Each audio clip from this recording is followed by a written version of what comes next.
Hello, everybody, and welcome to the Duke and Dutch Show. It is a wonderful Friday in the Keystone State of Pennsylvania, and it is the Friday of cancellations. Yes, we're canceling everybody on this episode. Everyone's getting canceled. It's gonna be great. Trump 2052, Robo-Trump.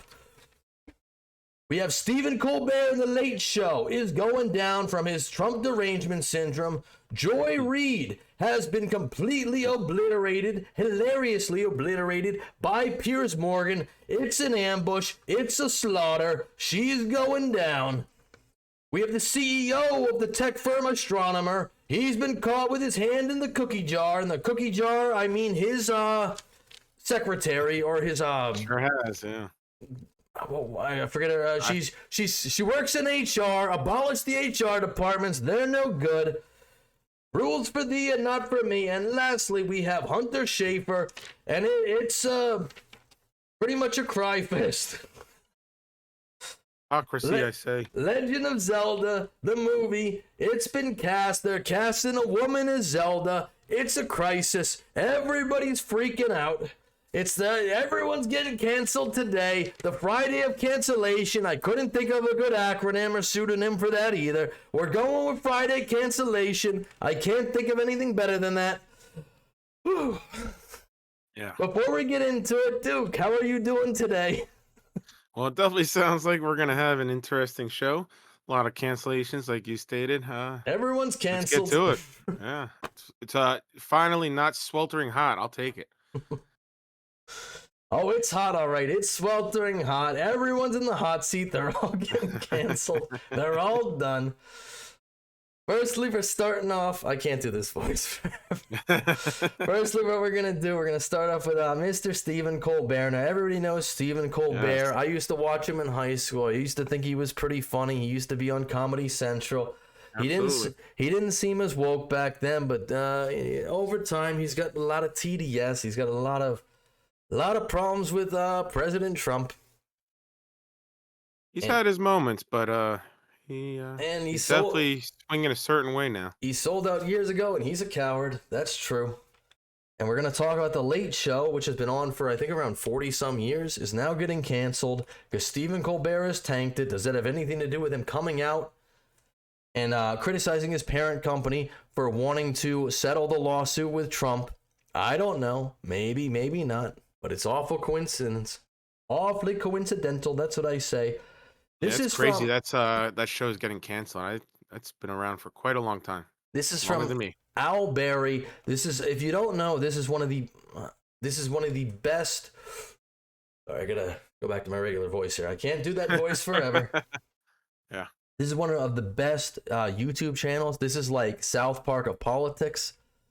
It has nothing to actually do what we're talking about, but I like the way they portray Colbert, so I'm going to play it. We're not talking about the Epstein files, don't worry, but that is what's going to be discussed because that's a newly released thing. Pam Bondi, thanks for coming on my show. I sold out years ago and I'm a coward. So I just wanted to make sure you're absolutely positive there's no Epstein client list. Is that right? That's right, Stephen. Let me just say the official position of the Trump administration is that anyone who's still talking about Jeffrey Epstein is an idiot. I sold out years ago and I'm a coward. So you don't think it was misleading to tell everyone there was a client list a few months ago? No, Stephen. There's no client list, so when I said I had it on my desk, I meant there was nothing on my desk at all. Bro. What's misleading about that? Well, I sold out years ago and I'm a coward, but all right, that's the bit pretty much. Every time he's on Al Berry, he sells out years ago and he's a coward, which I think is incredibly accurate. And we have examples of Stephen Colbert, perfect example of Stephen Colbert selling out here in the summer of 2020. Colbert aired a sketch warning people to be skeptical of vaccines and big pharma. 11 months later, Colbert was dancing for the vaccine. He sold out years ago and he's a coward. Some folks are skeptical. Thankfully, Big Pharma has come up with a way to reassure the public about their motives. And it's all in their new ad. Are you worried about the future? Unable to sleep at night? Yes. Afraid that pharma companies will put their profits ahead of your health? Yes.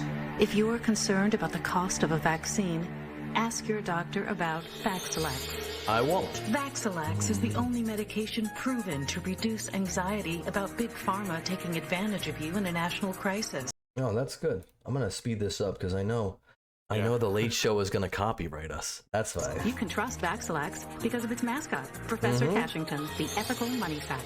Side effects of X-Lax include legless rest syndrome, kidney rhinestones, crumblefoot, spontaneous beard sparrow, galloping hoop sticks, spinal crunch wrapping, Ferdinand's flopsy, big... So we can obviously see here Stephen Colbert at one point, July 2020, was very skeptical of the vaccines, which I don't know if everybody... I was very skeptical of the vaccines as well. And I'm not gonna say any more than that. I myself actually did get the vaccines, but as we stated before, I'm in that high risk category. I have a lot of health issues. I wish I didn't have to get something that was untested. That's my stance on it. I didn't know enough about it, but I also wasn't willing to necessarily take a chance at the same time. Well, it was pushed on people too. I mean, like literally, society pushed. It was strongly suggested. If you don't get this thing, then you're pretty much a bad person and a detriment to society. Pink face, Gordon's fisherman syndrome, scrotal yodas, chronic vaccine resistance, facial graham crackering, full-blown coronavirus, and dollar bills, y'all. The vaccine.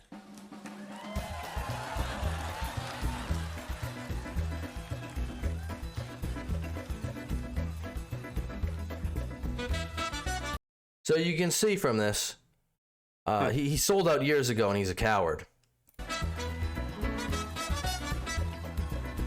I don't know if the Macarena, I believe that's what it is. I don't know if that. I can't play music. I can't play music on here. I'm sorry. It's just, I mean, obviously the point of all that segment and that clips is to show the hypocrisy and how 1 year makes such a big difference in his stances on a certain topic. All right. No matter what you personally believe, it's just interesting to see what Colbert does. What he with represented his at one supposed point beliefs. versus what some. I don't know. Maybe his opinion changed. I know we're going to bring up. We have clips from Piers Morgan in our later segment. Piers Morgan is somebody who heavily pushed the vaccine as a journalist, and now has kind of retracted their stance on that. So I know a lot of people have, but it's just especially given what has come out about it. I mean, I understand changing that way because a lot more research has come out about it, saying that what, maybe it isn't effective, and all the different research that has come out about it. So I can understand that change of a stance, but from going from not supporting it to supporting it magically 1 year later into our pandemic, it's a little different. It's irrelevant, but I wanted to pull up another clip from Al Berry, and there's a great thing about pardoning Anthony Fauci. But yeah, honestly, go check out A.L. Berry on YouTube. It's fantastic. Anyway, this is another weird thing from Colbert. There's no real relevance to this. I just wanted to bring it up. To celebrate getting fired, I think we should bring this up. On August 11, 2012, Stephen Colbert did a comedy skit on his late-night show where he portrayed sacrificing a newborn baby to a demonic entity. Weird. Me! I must appease him with the gift of a man-child. That would be you, sir. I must be you. Why does he have a real baby under his desk? And the fact that it's a real baby, geez, yeah. Whose baby is this? Right? Whose baby did they I'm telling you, they that? called CPS on you for a lot less, but this isn't weird or creepy or anything.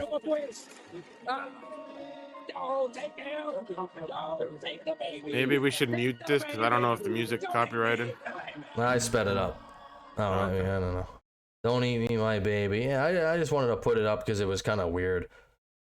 Is this some Moloch type thing where you're saying that Hollywood elites are sucking the adrenochrome out of children? Is that what you're inferring? I don't know. It's probably just coincidental. I'm sure that's. I mean, it's a conspiracy theory, right? And we already know the difference between conspiracy and facts. We do. Well, this was from 2012, but where's the Epstein list? Where is that? Trump said he was going to come out with it today. We're not talking about it today. Oh, it's relevant. It's now relevant again. You see, listen. When we started this show today. We started this show today, and Duke mentioned to me. He said, "I think we're getting too much into politics," and I was like, "All right." And I thought about that. I was like, "I'm going to try to make stories that aren't about politics today." But it's because I want to be clear. We're not a politic show, but we do report about politics here and there. We, it's the news. Whatever's trending in the news. Sometimes it's politics. Sometimes it's media. we talk about it. No, but what I'm saying is it's so hard to do anything that actually gets removed or away from politics. Because even this is just, hey, the Late Show has been canceled. It's political. It's always political. Stephen Colbert is going down. He's showless. CBS just canceled The Late Night with Stephen Colbert. Oh, God, just no. days after Colbert took a swing at his own network for settling with Trump. Listen. This kind of complicated financial settlement with a sitting government official has a technical name in legal circles. This was 3 days before the cancellation, by the way. A coincidence? Is coincidence? I actually haven't seen this. This This all is my first time comes seeing it. as Paramount's owners are trying to get the Trump administration to approve the sale of our network to a new owner, Skydance. Some of the TV typers out there are blogging that once Skydance gets CBS, the new owner's desire to please Trump could put pressure on late-night host and frequent Trump critic Stephen Colbert. No need to worry about that now, I guess. I mean, you want to talk about something that aged like milk. Holy crap, that was 3 days ago. Claims it was a purely financial decision. And Colbert's last show will be next spring. CBS just can't. Oh, poor Stephen Colbert. He's jobless. Well, not yet, but not soon. yet. He's soon to be jobless. And if it's anything like what happened with Jon Stewart when he left The Daily Show, it'll be, I mean, where did Jon Stewart get hired? I know he started a show on Apple. That flopped terribly. He actually didn't get another show until he went back to The Daily Show. Because all these Everyone's people... got a podcast these days. His I podcast... can see Colbert doing a podcast. Who's going to listen to it? I'm not saying he's going to do well or bad. I'm not going to listen to it, but that's just me. That's true. I don't know. Poor Colbert, he's jobless now. This was his address. He's signing off. Well, not until May. He's still going to be around till May. But the juxtaposition from this compared to the clip I just showed you, it's just yeah. Oh, hey, everybody. Hello, Stephen We got a great Colbert. show for you tonight. Senator Adam Schiff was my guest. We harmonized on 7 Bridges Road. What a voice. I cried. But before we start the show, I want to let you know something that I found out just last night. What, Stephen Colbert? Next What year happened? Will be our last season. The network will be ending The Late Show in May. And... Listen, my theory on this is Stephen Colbert, he woke too close to the sun, and he fell apart. What's the story of Icarus? He's like Icarus. He was too woke. He TDS'd too close to the sun. And now Stephen Colbert is gone to fade into irrelevancy. All we can hope for is that Jimmy Kimmel will soon follow.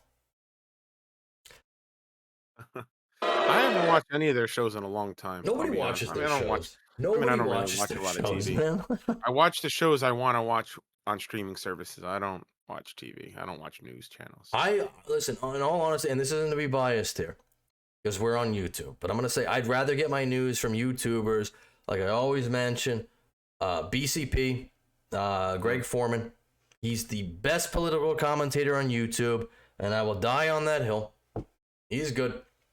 This guy, it's like he's just feeding you woke garbage.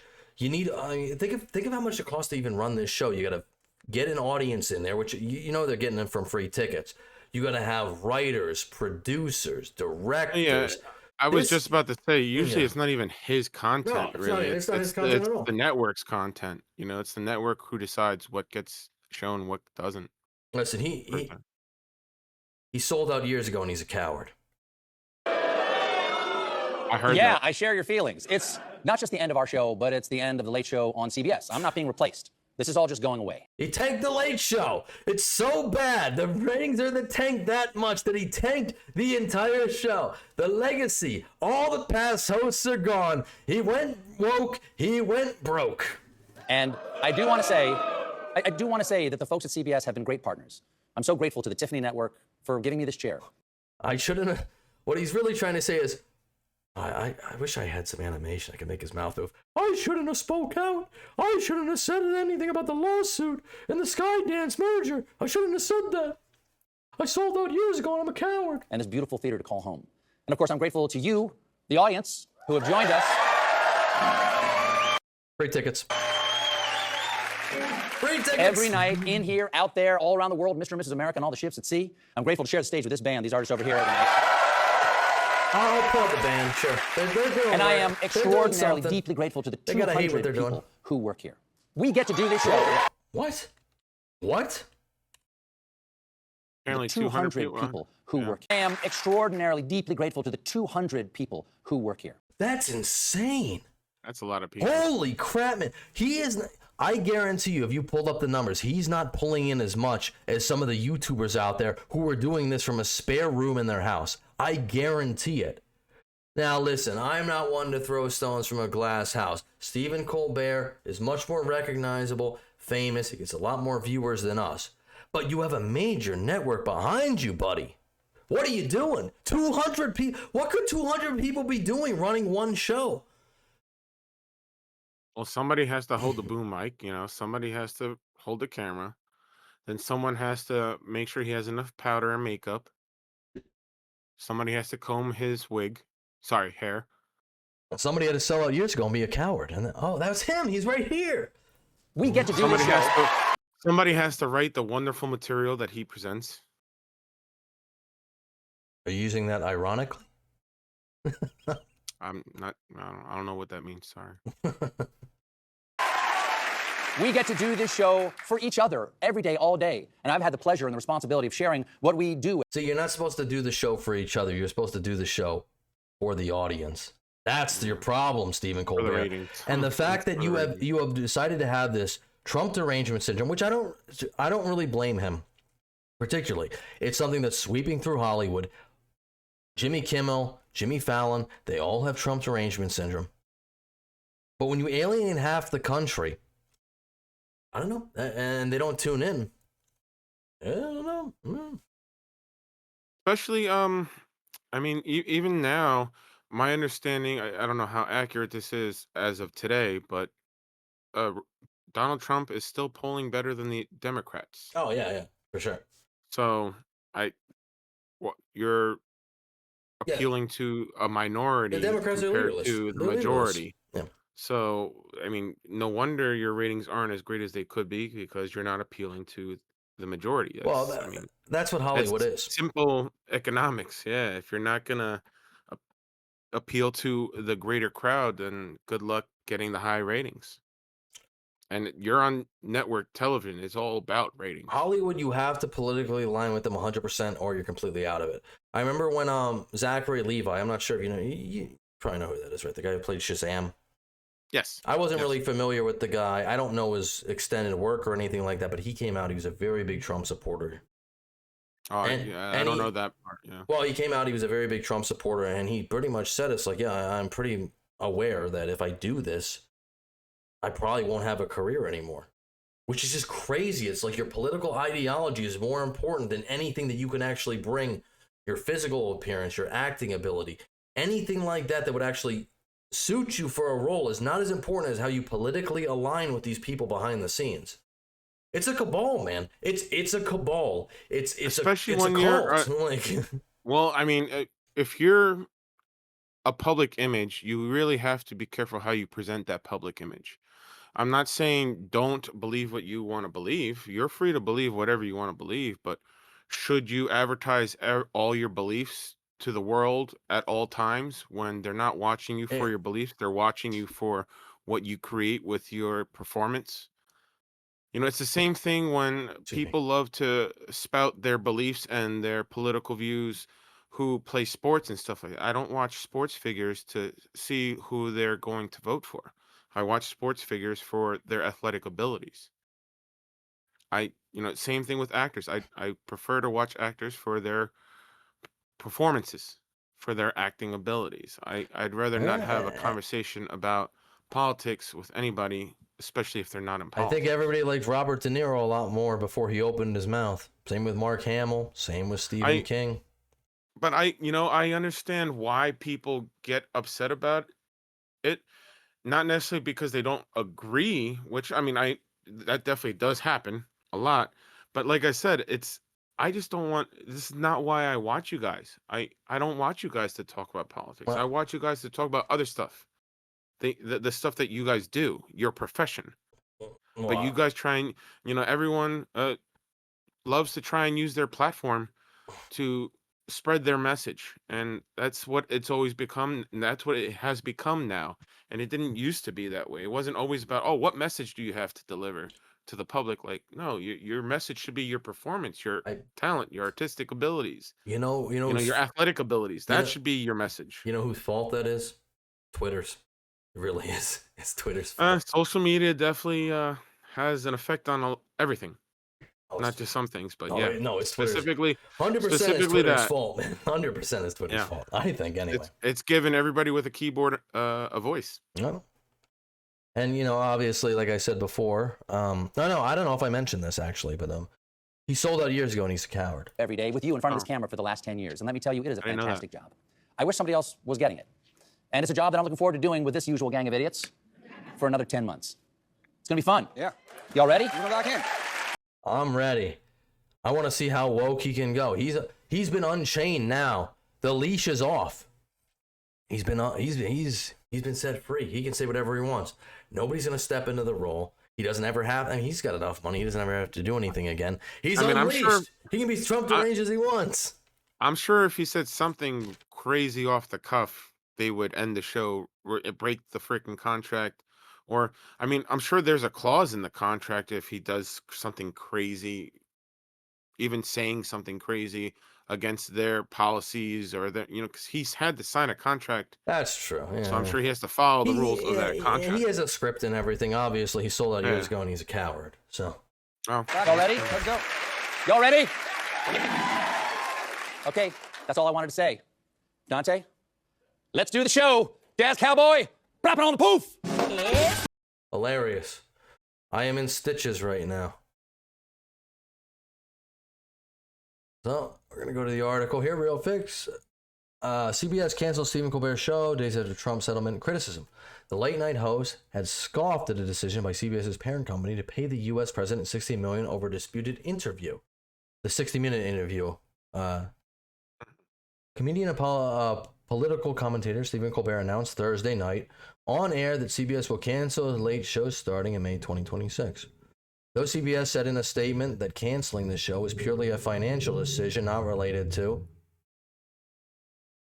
Sorry, there was a car going by. I never know when my mic's going to pick that up. Though CBS said in a statement that canceling the show was purely a financial decision not related to its performance or content, the announcement follows Colbert's... Why is it Colbert? It's Colbert. Your name is Colbert. I'm going to start calling him Colbert. I guess it depends what nationality your name comes from, because different. What nationality do you don't pronounce T's? French. Isn't that sounds kind of like Colbert? It sounds like a French that was a loaded question. Accent to it. That was a loaded. I don't know. That was a loaded question. I'm not that cultured, so I wouldn't even understand it if somebody said it to me. But I can be ignorant all I want, and I'm going to say Colbert from now on. A criticism of settlement between President...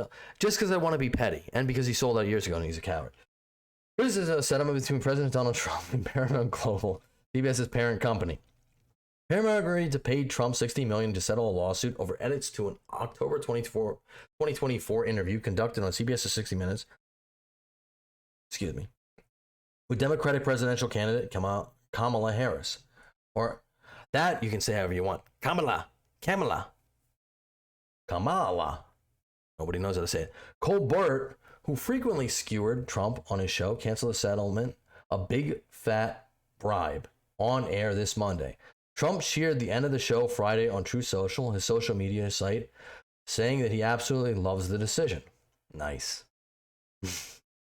His talent was even less than his ratings, he said. I hear Jimmy Kimmel is next. Let's go! Yeah. Good. Press freedom groups and advocates said Trump's lawsuit, which accused CBS of editing the interview to portray Harris more favorably, was frivolous, and the settlement, according to them, will further embolden the president's attacks against the media, which he should do. The media is corrupt. Some Democratic politicians accused Paramount of engaging in a quid pro quo with the Trump administration to get it to approve the company's pending multi-billion-dollar merger with Skydance Media. Senator Adam Schiff, who had just finished taping with Colbert, said America deserves better.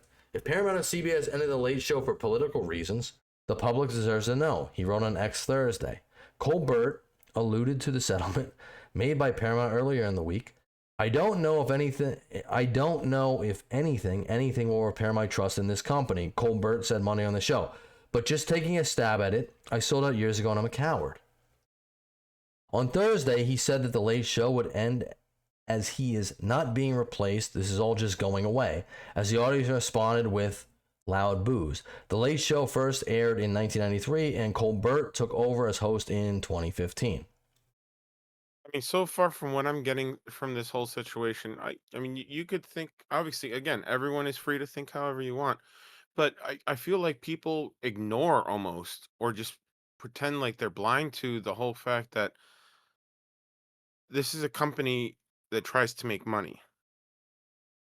All companies try to make money. They don't become a company and they don't do things to not make money.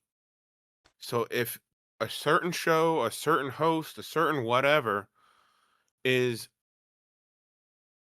making you lose money over and over again because of their actions, because of whatever, because of their performance, you cut the cancer and you move on to the next project. I'm sure the ratings are in the will tank. Generate money. I don't personally know anybody who watches any of these late night hosts. Personally. I know and not they to have mention, an audience. I know they do. Again, network TV is basically on the ropes at this point. It's been on the ropes for a long time because of streaming services and because of the way technology is set up. Network TV is quote unquote obsolete. I know myself, I have Sling. Shout out to Sling, which I guess you could count on, they do offer network packages, but I don't watch Sling for the network packages. I just watch it for a select few channels that happen to be with the network packages. And I'm okay with it. I don't miss a single show on these networks because you know what you can do? Typically, you can watch these shows that are on these networks on a streaming service, whether it be Hulu, Netflix, HBO Max, you name it, the Peacock, the Paramount. They all end up appearing on some type of streaming platform. So I have no need to tune into a network TV station at 7 o'clock on a Wednesday to catch the latest episode of ... I can catch it on a streaming service. So to me, I'll be honest, this is probably going to be the start. If not, I mean, it's not the start because other shows have already been canceled. Numerous shows have already been canceled, but maybe not of this type. And it's going to happen more and more because, like we stated, what can you see on YouTube? You can get this you can get this commentary from YouTube, and it's better. It's more well informed. You can get better more content researched on YouTube, more well informed, and what did he unbiased. He said unbiased content. He said 200 people work at the Late Show, which is terrible for all them. They're all going to get laid off. Obviously, they're going to have to go find new jobs. But that's a lot of people to run one show. That's a lot of overhead. So talking financial and business, that's a lot of overhead. To fund or to pay 200 people just to produce one episode, they're probably paying millions of dollars. Besides just the contract that Mr. Colbert gets. So it's not financially logical. And nothing because you could do a YouTube show for a fraction of the cost. I 100% agree with you. I don't think Colbert is entertaining. I don't think he's that interesting. I think he's been audience captured. I think he has TDS. I think he will shirk his beliefs or he will be fed beliefs. It's not really him. It's script writing. And he sold out years ago and he's a coward. So, and for me, the biggest thing is I don't want to. He's not Walter. I'm not Walter. There's a reason why I stopped turning into this stuff. I don't want to watch biased news from a network television show that the host is just saying what they get paid to say. Yeah, nobody wants to tune in when the host sold out years ago. And I don't care what show it is. I don't care who the host is. It's to me they're all the same. It all depends who they're talking for. I 100% agree. 100% agree. Now I wish Mr. Colbert very well. Maybe he will be successful on YouTube, just like our next upcoming person, who also got canceled off of mainstream television, MSNBC. But to be exact, the Reid Report has gone down in flames as of, I think it was January when they canceled the Reid Report. But before we get to this next segment, let's make sure we ask our audience to like, share, and follow, and let us know, will you be missing The Late Show? Were you a frequenter of The Late Show? If you were, that's totally acceptable and fine, I guess. You know, everyone has their own choice to watch and consume whatever they want. Definitely not my cup of tea, but let us know if it was your cup of tea. And also, just a real quick note, remember that Stephen Colbert sold out years ago, and he's a coward. So there's that. There is also that. We're moving on to another canceled figure. This is the future. Well, it's the past, I guess. Joy Reid had a show called The Reid Report on MSNBC where she would spout off very racist, very misogynistic, very black empowerment type things, which is okay. But at the detriment of pretty much everybody else, Joy Reid was one of the most hateful people. She rivaled Tiffany Cross, but her show lasted a little longer. But her ratings eventually tanked because the TDS syndrome went away, and they had to, even though she is a black woman of color, they had to kick her to the curb. I didn't know what happened with Joy Reid. I hadn't heard from her in a long time, which is a shame because I actually really like content involving Joy Reid. Not particularly her, but I like people roasting her, and I really wanted to get in on this. I'll be honest, just like most of network television, I never watched her show. Oh, her show was great, man. It was awesome.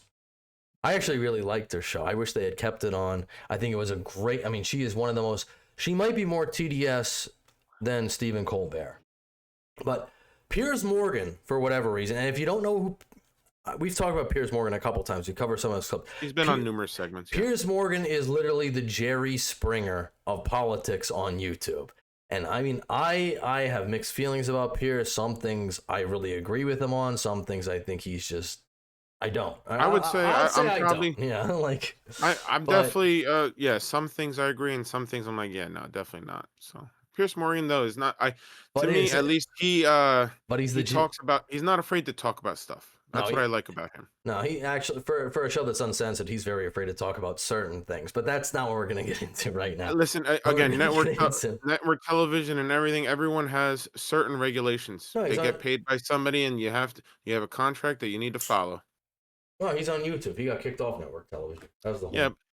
I'm sure either way he still has a contract of whatever. certain I don't, because he gets sponsored. When you have sponsors, you have to follow certain rules. Again, if you sell out, you sell out. I wouldn't say he sells out, but all right, I'm not gonna. This is not a bashing Piers Morgan thing. If somebody's controlling what you say and that think, might come in a later segment. But anyway, he interviewed Joy Reid. I guess Joy Reid actually has a YouTube channel. I didn't even know this, but apparently it's doing pretty well. She's got like 220,000 subscribers. So. I would think this is after the Reid Report got canceled, so she's doing fairly well. I guess she does actually have an audience, which I never would have expected in my life. That somehow Joy Reid has an audience, but I guess I'm wrong. I guess there were some people who watched her, but here's Regan. Have you seen some of the top streamers on YouTube? I have actually, yeah. Yeah, it's not that shocking. It's not that shocking that she has as many followers as she does. The only thing I'm going to push back anyone on, can get followers. The only thing I'm going to push back on in this segment is that Joy Reid, or Piers Morgan says this wasn't an ambush, and I'm like, no, it totally was, especially towards the end of the interview. It totally is. Most interviews I see him do, especially if they don't align with exactly how he thinks, he definitely ambushes quite a bit with his interviews. Yeah, and sometimes it works for him, and sometimes it doesn't. And this one definitely worked for him. But breaking, and this is from Piers Morgan. I interviewed Joy Reid last night. It did not go well for Joy Reid. In fact, it went so badly. Oh, I thought I put that on. Sorry about that. It went so badly for her that she's already gone public about how terrible it was, and I am. Apparently, I'm obsessed with race and identity politics. Drops later on Piers Uncensored. Well, it has dropped, and it has been glorious. Just a little bit of a precursor. This is not on the show. I just want to... This is just who Joy Reid is, and this is just a random clip. This is not her most racist, misogynistic, most Trump-deranged. This is just Joy Reid, unfiltered. She's probably at home, I would imagine, or somewhere like that. It looks like she's at home. Doing a TikTok or Instagram post, something to that effect. Each community on Earth. If you take that away and try to distill us just down to white folks, we'll be like Europe. An aging, slowly dying former empire. Oh, geez. The Roman Empire didn't survive because it didn't have enough strength in its diversity. No, the Roman Empire didn't survive because of the crisis of the 3rd century, and it had like one good emperor for 6 years out of 100.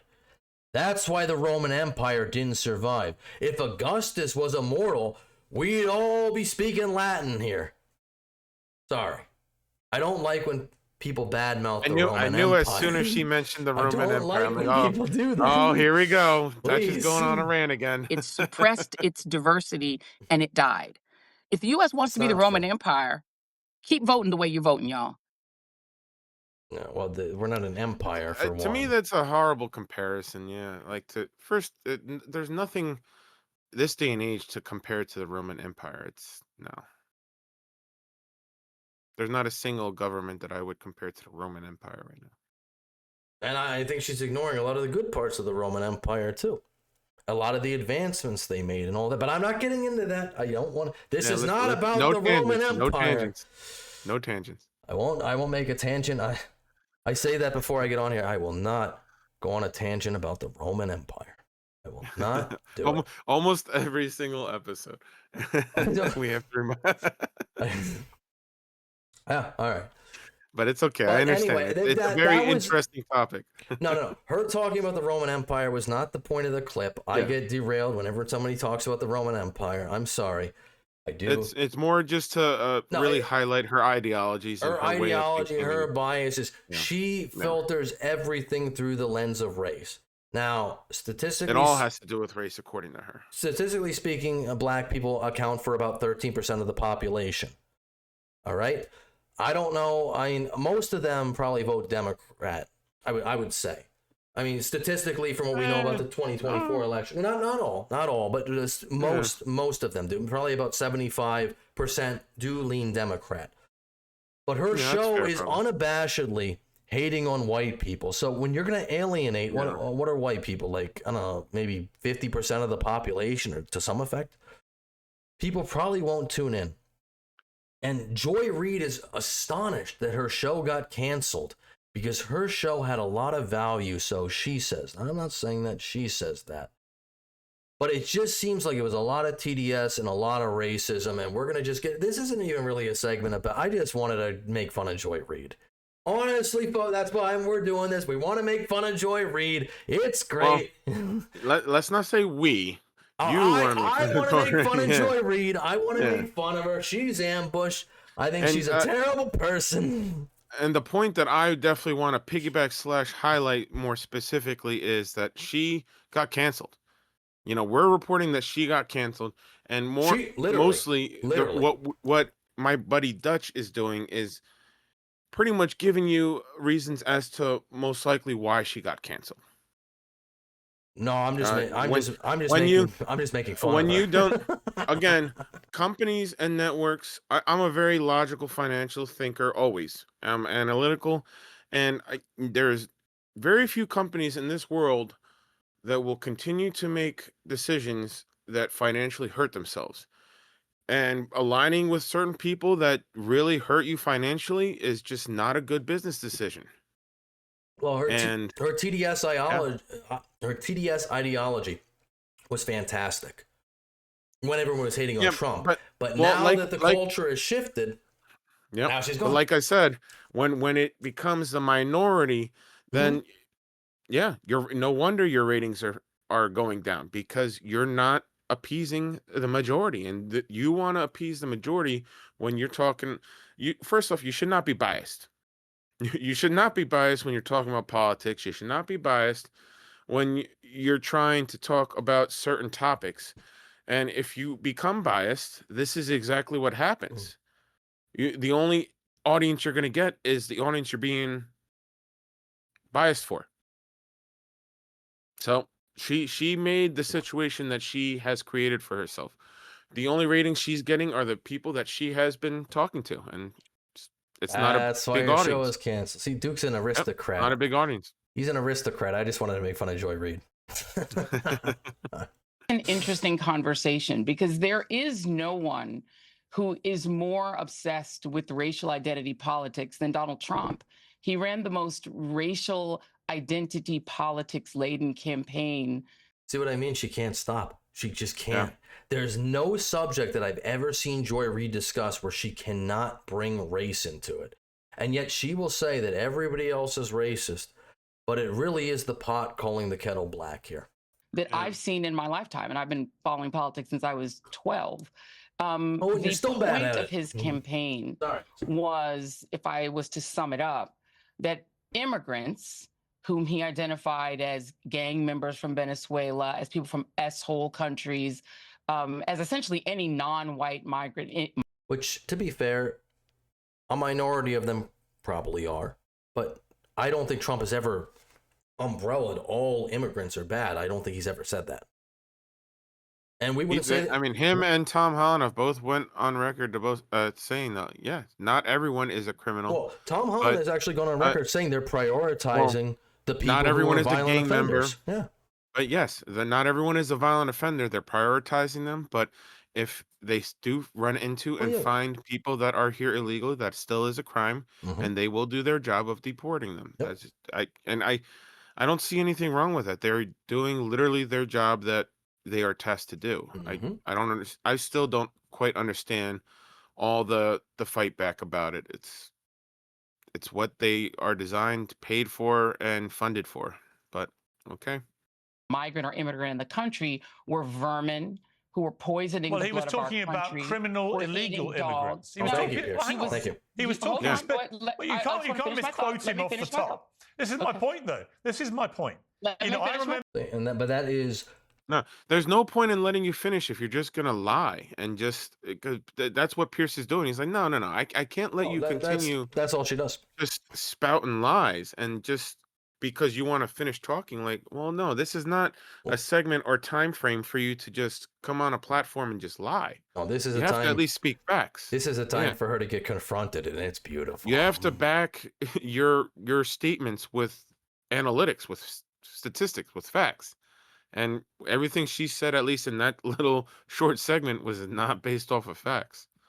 Well, it might surprise you, but it's pretty much nothing she ever says that's factual. But yeah, I don't listen to this person, so I don't know. She's great, man. I love Joy Reid. I really do. I think they should give her another primetime slot. They should give her Rachel Maddow's job, and they should just let her. Maybe she should go on The View. Let her loose. Let her loose. Let her join the table on The View. That'd make you want to watch The View even more, huh?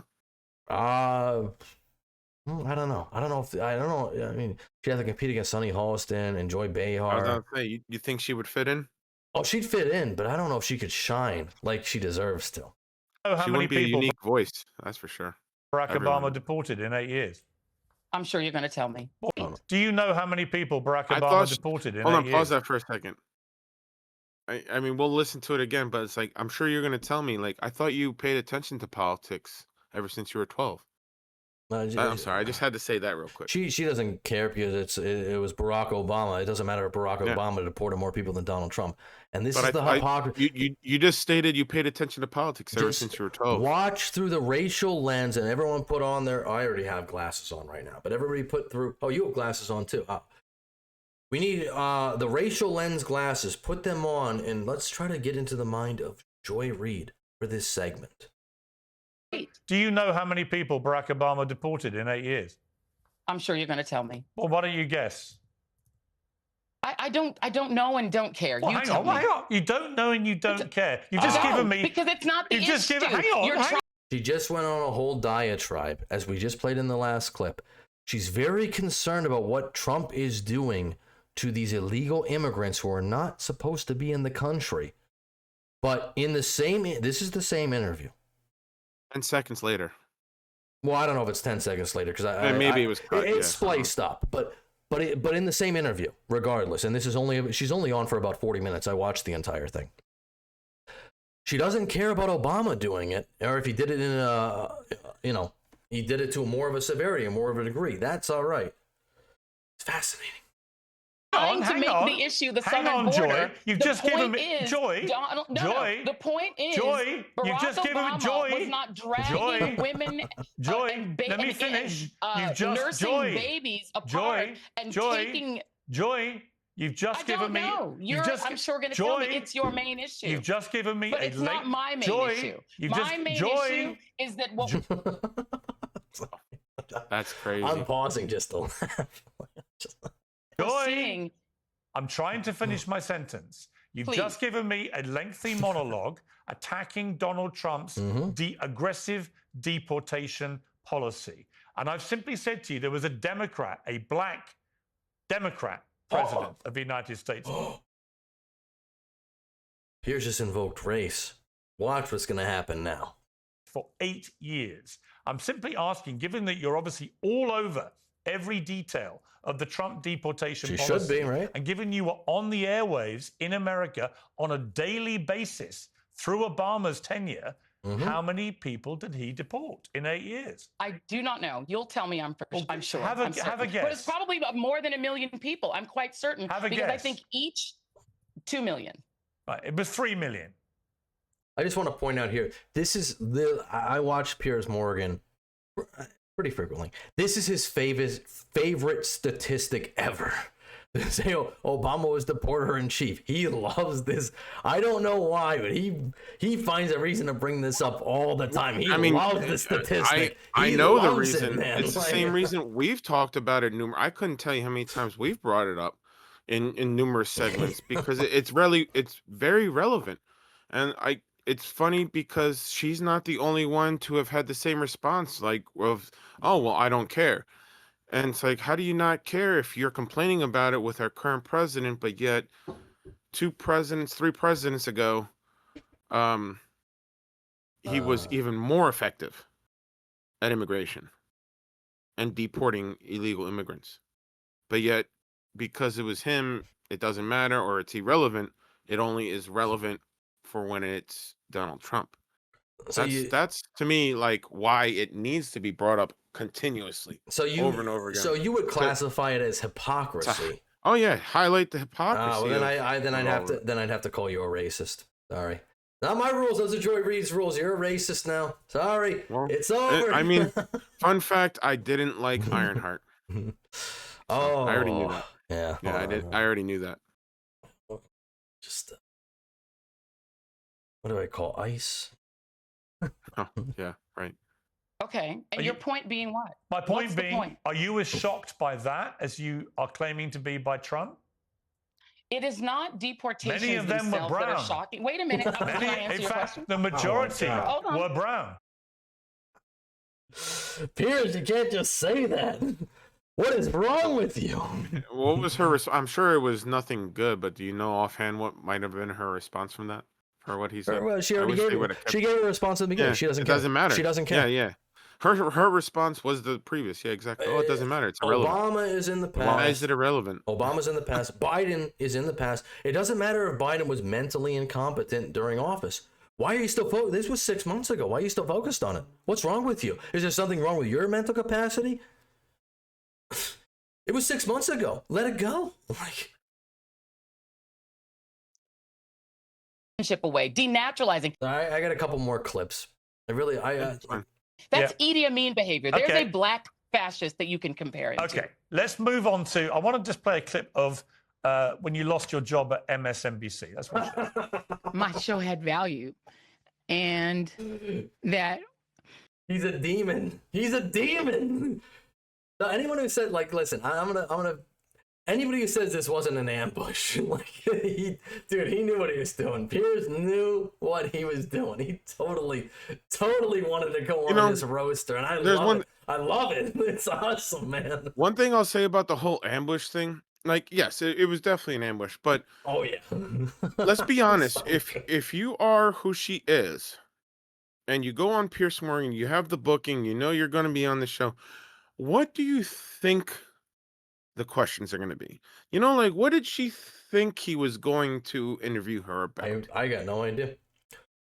But you know what I'm saying? What was her possible good outcome of that interview? Oh, well, she's been fired from MSNBC, and she started a YouTube channel, and like I said, it's got I think it has around 220,000 subscribers. And I guarantee you, even though she has a disastrous performance on this show, from her appearance on it, her viewership will go up and her subscribers getting will her go name up. out. It's more of that's what it is. getting her name out. Yeah, I get that. Yeah. All she has advertising to do, for yourself. All you have to do in this situation, no matter how ignorant you appear, you just have to stand firm in your own beliefs and just don't buck, don't cave. Some people do cave. Most people will not because they know it's bad for their brand, even if they look like an idiot. The comment section, I should have brought that up. They're roasting her, but she will get more subscribers for this, guaranteed, 100%. Yeah, she's not gonna lose subscribers. I want to apologize. I didn't mean to pause. This is not a great frame to pause on. I apologize, Joy. I'm sorry. That This is how I felt too when I found out her show was being canceled. I teared up as well. I was like, oh, all that content is gone. It's all gone. No, it was a gold mine. that what I was doing had value. And in the end, I'm sorry, I try not to cry on TV. I agree with whether her. I it's agree with her. talking about any of these issues, and yes, whether it's talking about Gaza and the fact that we as the American people have a right to object, to little babies being bombed. And I am not sorry that I stood up for those things, because those things are of God. That's not why she's being canceled, and that's not. That might have been her opinion on Israel Gaza. That could be. I don't know. That's not why you're being canceled. But this is not why your show was taken off the air. Yeah. And you know, I'm a church girl too, and those are the things that I was taught were of God. And so I'm not sorry. I'm just proud of. I would speculate that's also a lie. I highly doubt you. This is my speculation. I don't know, but I don't think you go to church. Love thy neighbor. I don't deal in speculations. I love thy neighbor.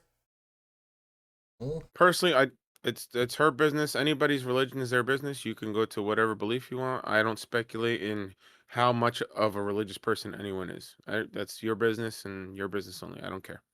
My show. It has no bearing on how good your show or how successful your show is. Your performance is how it has bearing on how good your show is. Well, but it would, you know. Your performance speaks with ratings. I don't think, maybe not an admitted racist, but love thy neighbor. Isn't that in the Bible? I'm pretty sure it is. Absolutely. You definitely shouldn't look at one way or another towards any color, gender, sexuality, really. Love thy neighbor. You shouldn't hate anyone. But it doesn't seem like she's definitely doesn't sound like she's living by that. Doesn't seem like the good motto. Word, the Lord's testaments has gotten into her soul. Just that's speculation. I'll speculate. Well, her comments prove it. Her comments prove that she doesn't. That's what I'm saying. View it that way, yeah. Maybe she is in the front. Not speculation. Maybe she's in the front pew every Sunday.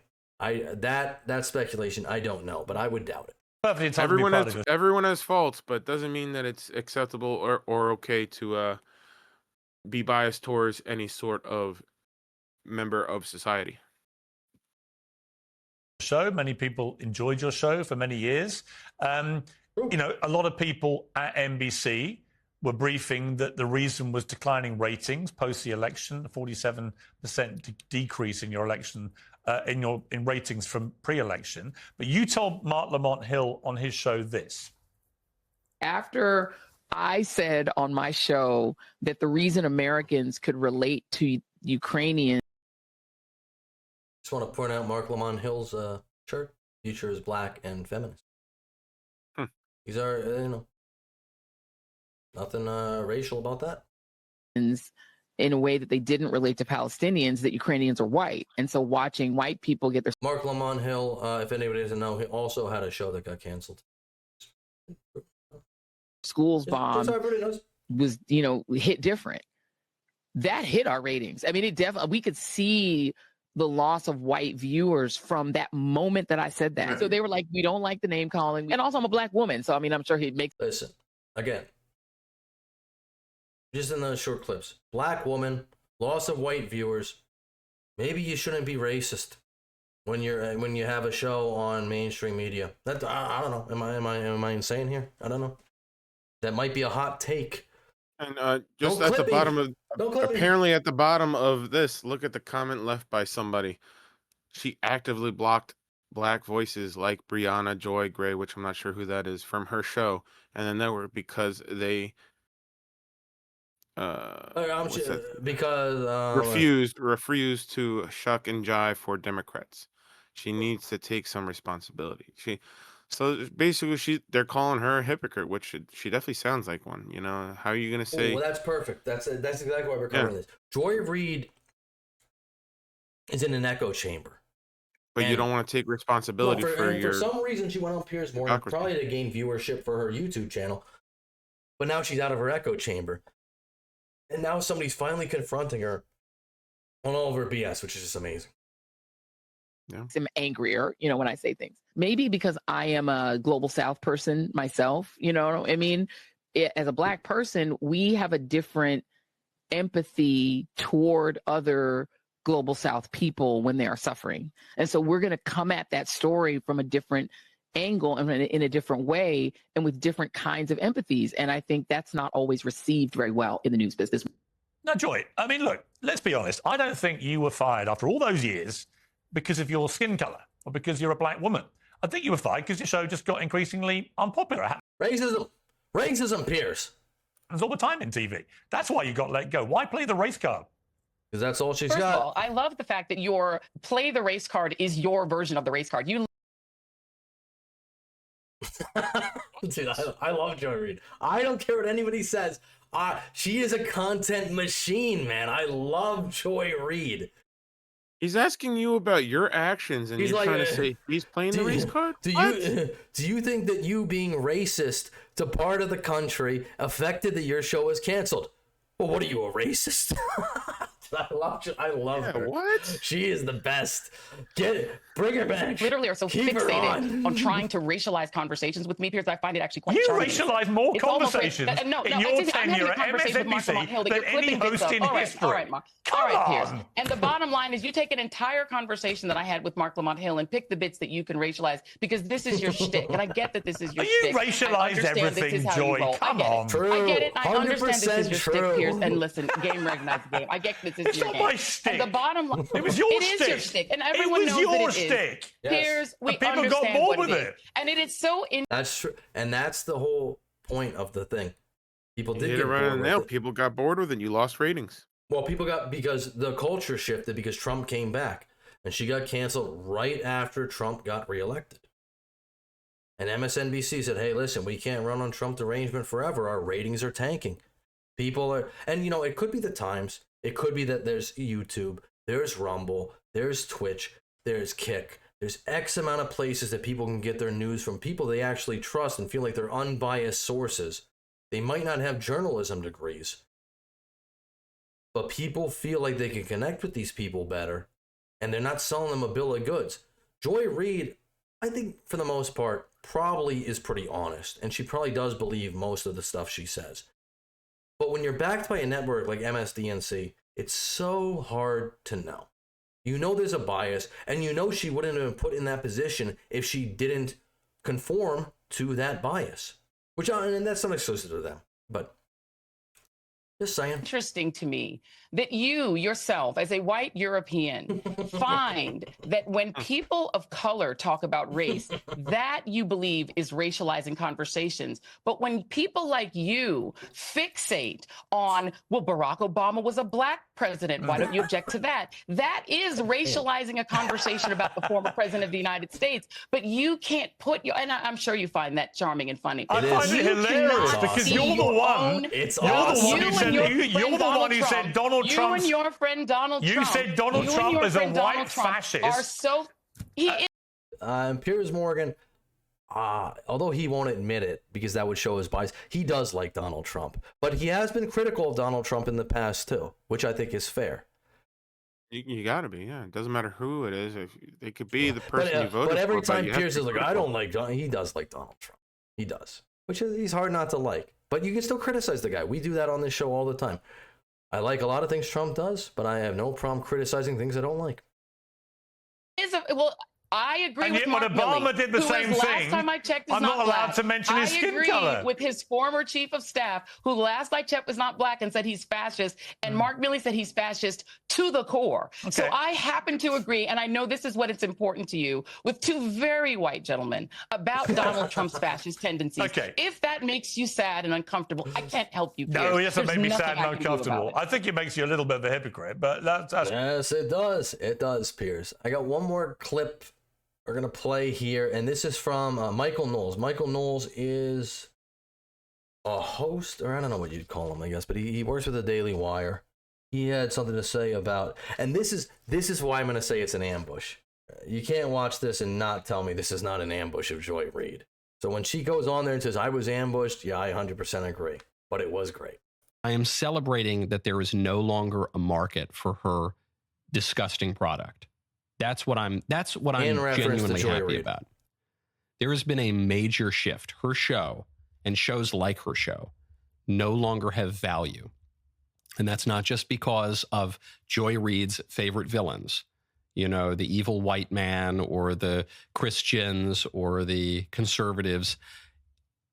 It's because like no one watches her show. Yes. So, Joy, I've actually got Michael Knowles waiting in the wings. Great. You can't tell me that's not an ambush. I'm sorry, I'm being unbiased here, Piers, but you're like, I didn't ambush Joy Reid. No, that's totally an ambush. Totally. Is there anything you'd like to say to him? No. What did you make of his critique of your show? Well, I mean, the reality is that obviously people watched the show, and obviously that's the reason that the show was on for 4.5, nearly 5 years. So if he didn't like the show, I guess, sorry you didn't enjoy it, but I really am not that interested in his views on it. Okay, well, we've got Michael there. Michael, anything you want to say to Joy?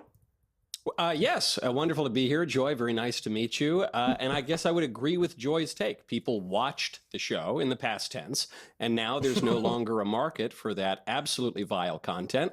And I think that's good for the culture broadly. And now we can all chat on Pierce's show. Joy?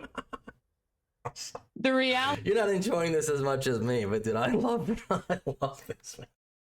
reality is, Michael, the content that you not that I don't care about it, but you know what I mean. To me, it's it's great. Business. I understand business, and I understand why people aren't watching it anymore. I understand. I don't care about her. This is the first time emotions.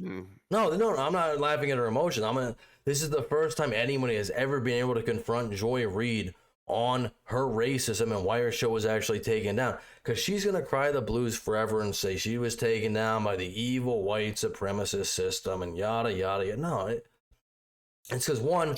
It's not going to change, though. She's still going to say it. No, I know that. That's still going to be her stance. No, of course it will.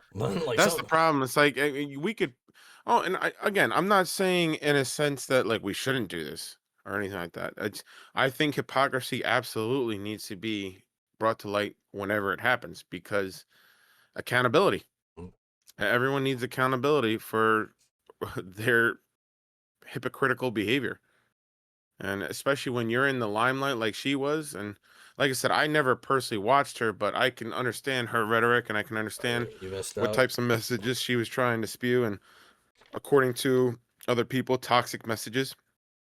And I can understand that. Like for a while, maybe that was getting the ratings, and it clearly is not anymore. Well, it was for a thankfully. while, yeah. And she didn't want to adapt with the times, and she wanted to continue her toxic spewing, and now she's facing the consequences. Sucks for her. Years like to trade in is grievance, and the grievance that white Americans have, that they have to deal with. I'm not American. Diversity that they. So this is really your first introduction into Joy Reid, right? Yeah. How long can she go without mentioning skin color? Every sentence. In your estimation of what you've seen. Black, white. Well, she's either talking about her being black or she's talking about the other people being white. She mentions color almost every single sentence. It has to be a horrible way to live. It's like everything is through a racial lens, which is just crazy. have to do. Joy, You this just said isn't you a have a home in grievance. Los I'm Angeles and you British. love I'm America. celebrating. And by the way, white grievance is very good for your bottom line. It's very good for your bank accounts. And so having me here to be able to continue to traffic in that is your shtick. That is what you So first do. of all, That's Joy, what you do, Piers. I have to And so correct you. it's great. And I'm sure you find it delightful and fun to say it. But the reality is, Piers, that is what you all traffic in. I It is have what to correct Fox you. traffics Well, in. first of all, I'm not a white American. I think as my accent may reveal. Well, I know that you're European. And I'm a tan I'm American. British. My only grievances are And tan secondly, grievances. I don't think I'm not a anyone, grievance. Michael, I will let you respond, but I don't think any host in the history of cable news has waged more grievance than Joy Reid. So the idea that you're now hectoring us about feeling aggrieved about things, you spent years being aggrieved about absolutely everything. And that's the reason I wanted to bring up the whole segment. Joy Reid, gone but not forgotten. She's the victim, and I feel bad for her. Yeah, she really is. But I'm glad she's back on Piers Morgan's show. It was a great segment, Piers. You should keep ambushing people like that over and over and over again. It was awesome. I really That was enjoyed definitely an ambush. it. That was definitely an it was ambush. definitely an ambush. Yeah, he says so. Again, I hate the wordage of ambush because, like, is it an ambush? Yeah, Sure, it was, they're surprised, but they're surprised with the truth. Like, it's not like there's any malicious anything like that. You got presented with facts about you. Well, and somehow you're ambushed with the facts about you. Like, are you not aware of the facts about you? How is it ambushing if it's your life and yet you're like, you don't realize that you talk about race every single sentence? Well, this is from the official. You don't realize that? This is from the Joy Reid show, which is on YouTube, and she seems to be doing pretty well. I would imagine she just started this probably when she got canned. And I'm not going to play it's 54 minutes. I'm only going to play like the first 20 seconds of it. But it's 224,000 subscribers, which is, I mean, she seems to be doing pretty well.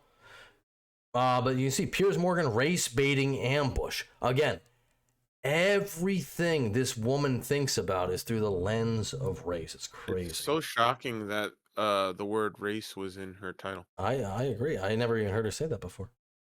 Loves to hate. Piers went for the ultimate gotcha, dredging up an 8-year-old story of my former online blog to try to make a really rather insane point that the award-winning book All Boys Aren't Blue is pornography and that parents should not be able to decide for themselves if their high school kids can read it. Hold on. I don't even want to get into that, actually. Sorry, I thought I had this at a certain point. I guess I do not. But yeah, that was a whole nother thing they talked about how she believes that children can consent. Children should be able to read whatever literature they want to in libraries, no matter if it's pornographic or not. And there was a thing about how she doesn't like gay people. But Joy Reid, everybody. Joy Reid. Here's her channel down here, the Joy Reid Show. Very, very interesting. We just got a brief segment of how her show is. If you want to catch it, you're free to do that. I might actually start going through it, actually, because I've seen enough. I'm good. I'm very interested to see about what Joy Reid has to say. It's endless content, man. It's Who's this next person and what did they do? Let's find out. Before that, let's like and share and let us know if you are a frequent viewer of or one of her 224,000 subscribers. More power to you if you are. I just please take it with a grain of salt because not everything is about race. Not everything should be about race. And sadly, some people make it all about race. Well, if you believe that, you're not a Joy Reid viewer. Just gonna. I'm not a Joy Reid. No. But you said to the audience, do you watch Joy Reid's show and not everything is about race? Those two things are completely conflicting. That's a contradiction in itself. Please take it with a grain of salt, just like you should take everything with a grain of salt. Watch multiple sources. I've said this numerous times to numerous segments. Watch multiple sources of media, news media outlets specifically, so that you can see different sides of the coin and how they think and talk and formulate your own beliefs. But ultimately, form them on facts. Don't form them on just what people say. Let's talk about this next person because I remember reading this earlier, and this is Yeah, this has been all. This is a lighter topic we're going to get into. It's been blowing up. This tech firm CEO from Astronomer has been caught at a Coldplay concert. I didn't even know Coldplay's pretty old. I didn't even know they still toured, but yeah, I guess so. You know, I guess the Rolling Stones, don't they still tour? I don't go to concerts. I never have. I don't want to be around sweaty people. I sweat enough. I'm in a hot house. I don't know. But yeah, this CEO's life is completely imploded because he got caught on a camera at a Coldplay concert. And it's looking like it's all downhill from here for him. Yeah. Oh, look at these two. All right, come on. You're okay? Oh, what?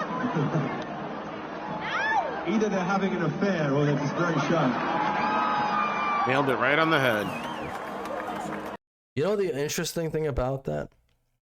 If he would have just done nothing, nobody would probably would have played. Yeah, nobody would have noticed. I mean, not saying that it's okay, but yeah, nobody would have dug into it as much as they have. That's for sure. He would have just been another person on the Jumbotron. Nobody can see this because I have my screen a little maximized, but this is a 14-second clip. I'm at 13 seconds right here. This guy's life is completely ruined. 13 seconds. 13 seconds. But if we go back to, well, I guess we'll have to go back to 1 second. If we go back to 1 second, life is fine. Ruined. Fine. Ruined. Fine. Isn't it interesting how quick that can happen? His entire life is gone, and all he had to do was not duck down or say anything or do anything. He probably would have gotten away with it. When you're doing things you're not supposed to do, it can be that quick. Absolutely. Now listen, I don't want to really tread on this man's downfall too long. I've been telling Duke, I don't want to get political. We're going to do lighter topics. But it is Cancellation Friday, so we got to cancel Andy Byron. He is canceled. He is gone. He's out of the house. His wife has dropped his last name from Instagram. It's all over for him. Half of his net worth disappeared in 10 seconds. Poof. How does that happen? No. Listen, I want to say this very loud and clear. Out of all the stories we talked about, this man deserves it more than anyone else. And he is the worst example of hypocrisy, because adultery to this level, to the point where he felt like it was okay to go out in public with, you know, everyone has it's a free will. It's a bold strategy, Cotton. Yeah, everyone pays off for him. has the free will to do whatever they want. But if you are in a marriage that is happily married, if you're in a marriage, the least you can do is respect the marriage and not commit adultery. And he couldn't even do that. He did the typical rich person thing, and we wouldn't have a story somebody then. Who worked for him. We would have no story if he didn't do that. So thank you, Mr. Andy Byron, for shooting yourself in the foot. Half of your net worth is gone. Your wife's gonna divorce you. It's all over. You cheated with some HR person, which is just insanely ironic. I love it. Even more, yeah. Ironic it is. Talk about how many. So not only is he morally guilty, but he's also effectively violating one of his own company's, I'm sure, HR policies. Yeah. So he's a hypocrite on two fronts. Yeah, which makes it juicy. I wonder how many people his company fired for doing something similar. So here it is. Coldplay's Chris Martin accidentally exposed Andy Byron, CEO of tech firm Astronomer, having an affair with his HR chief, Kristen head of HR. A while ago, his wife removed Byron from her Facebook profile. It's over. And reportedly has a net worth of $1.3 billion. Not anymore. Not anymore. And now he has a net worth of $650 million. This is the adulterer, and this is the mistress. Yeah. And I actually did have a clip. I had a photo of the wife, but her kids were there, so I decided not to include that. Because I didn't think that was appropriate. Unnecessary. Yeah, I don't think it's appropriate to show children on the show. But, Coldplay's Kiss Cam zeroes in on mortified tech CEO Andy Byron and alleged HR chief mistress Kristen Cabot. I love you. I love you too. A Kiss Cam moment broadcast at a Coldplay concert struck a scandalous note when it apparently exposed a cheating tech tycoon and his head of HR mistress, as the band's frontman Chris Martin mused that they must be having an affair. I mean, that's pretty bad, man, that somebody can identify that in 10 seconds. Yeah. Well, I mean, the actions speak for themselves. Literally. It's very apparent what they were doing from how both of them, not even just him, how both of them responded to them seeing themselves on the screen. I'm reminded of a quote by Arnold Rothstein. Reputation takes a lifetime to build, only seconds to destroy. And this is seeing it in real time.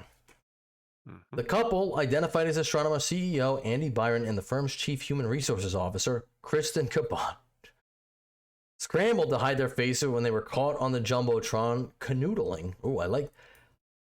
We've never used that word before, dude.